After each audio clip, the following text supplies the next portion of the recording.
People use the word interdimensional, better word trans, because it transcends the speed of light, and when you do that, you cross immediately into a whole area of physics that people don't like to hear about. Y'all want to hear about it? You want to hear it? All right. This is going to get to the WSFM. Y'all heard that term?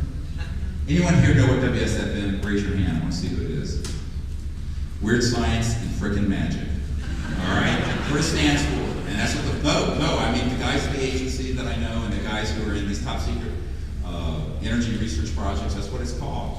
And the reason it is because when you set up the correct electronics so that you can move this object at a linear space-time, dematerialize it, to use a pop culture term, and rematerialize it in another star system and bring it back, you're dealing with some pretty cool stuff, my friends. But you're also dealing with the nexus where consciousness, electromagnetism, gravity, and space, time, and matter all come together, and it's a nexus. In 1991, I wrote, it's in the first book out there, it's a comprehensive assessment of this issue, and it made its way through McDonnell Douglas and Lockheed and the CIA. And I had this aerospace engineer call me up. He said, "How do you know this?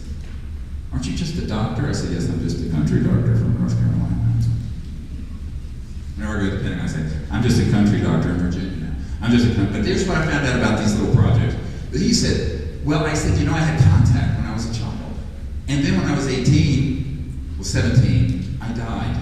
Anybody had a near-death experience here besides me? Yeah, interesting. Well, I was raised a very devout atheist. I mean, we were very... And so I didn't believe anything, because I was told none of it was true. So when this happened to me, I went, boom, I left my body, went into deep space, and had an experience of cosmic awareness. And it was beautiful. It was really, really beautiful. And what I learned from that was that the entire manifest universe is a quantum hologram fluxing and phasing out of mind, universal mind. And there's only one mind in the universe. And I looked this up later. Erwin Schrödinger, who started quantum mechanics, particle wave theory, he said the total number of minds in the universe is one. That is a singularity. So everyone here is in their bodies and their individual egos and their individual souls, if you want to call it that, and their bodies of light that you fly around in your lucid dreams. But the aware, conscious mind that's within each of us is a singularity. It is a singularity. This has been proven, scientifically, actually. Now, I experienced this, firsthand from this near-death experience, and I began to be very interested in the science of consciousness. Now, if we're diverting to, is this getting too weird? I want to go into this a little bit if it's not too weird. Everybody's comfortable with the consciousness stuff? It's the secret. It's the core of the secret. It's not a machine. It's all within us. And I'm going to quote a little thing here. It's from the Sufi tradition. It's a rhetorical question. Thinkest thyself a puny form when within thee the universe is folded?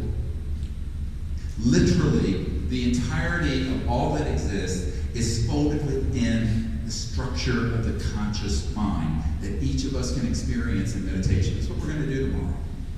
And so I began to experiment with things like meditation. And I learned meditation, and then I learned, this and that.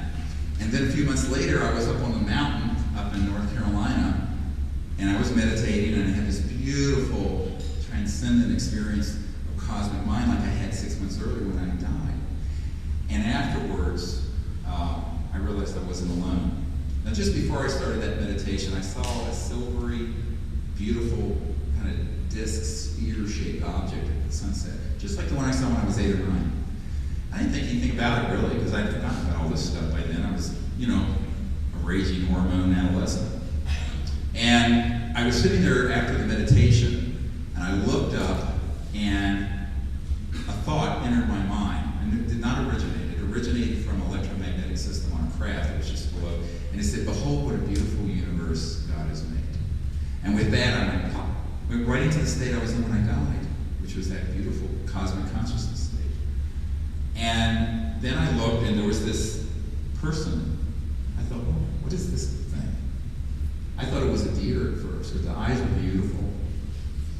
But he was only maybe this tall. And he touched me, I reached up and touched me on my right shoulder, and I had a down jacket on. I was up at a 5,000 or 6,000 foot mountain in October. And I saw it indent. And I went into this state of awareness. I can't even tell you what it is. And I had this prolonged experience, contact experience, that lasted for about 3 hours. It was beautiful. People said, what'd you talk about? We didn't talk about anything. We went into samadhi together. And they wanted to know that we as humans understood that folded within us is the Rosetta Stone of interstellar contact, consciousness, mind, thought. Now, these spacecraft do have electromagnetic widgets, little devices, that interface with thought, coherent thought, not just random thought. But like a laser beam is coherent light. Everybody know that? It's not normal light. See how cool? Now, coherent thought emanating from an expanded universal state of awareness enables you to lock on to their telemetry systems, their electromagnetic systems that are phasing and resonating beyond the speed of light, which is what visualized coherent thought is moving through. That spectrum of energy. And this is why when we discovered this and started to formalize it into a contact protocol in 1991, 92, all the alarm bells went off in Army intelligence, CIA. They all approached me. They said, what the hell are you doing? Because right away we started having some amazing things happen. And I said, well, it's time for the people of Earth to say, you're there, we're here, let's get together. Let's make universal peace happen. Let's make this quantum leap into a universal civilization. And they said, and they were basically telling me, you can't do this. I said, but we are. Nothing you can do about it.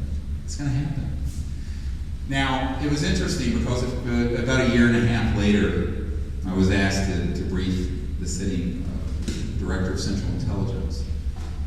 And his wife, Sue Woolsey, Dr. Woolsey was the head of the chief operating officer of the National Academy of Sciences. Very prestigious. And at this tete-a-tete dinner party, cover story was a dinner party. And since then, they tried to deny that the topic was ETs. Luckily, I have a letter proving otherwise.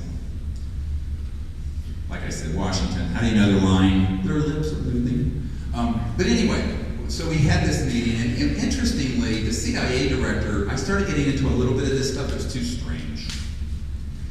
And his wife was interested. And she asked me, how are these civilizations, she didn't doubt they were here, communicating through hundreds of thousands, millions of light years of interstellar distances? It can't be with a cell phone at the speed of light, because that's the speed of light. It takes you hundreds of thousands of years to say hello. And 100,000 years more to say hello back.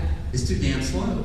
And I began to explain to her that they are technologies that are fluxing, modulating, resonating through the crossing point of light in a resonant frequency that interfaces with thought, coherent thought, and that when they want to communicate, they think to that thing, touching it, bam, bam, a million light years in real time. And she looked at me and she says, I thought it had to be something like that. I was floored because, this is like the ultimate nerd, National Academy of Sciences. What I have found is that you can have this conversation with really senior scientists.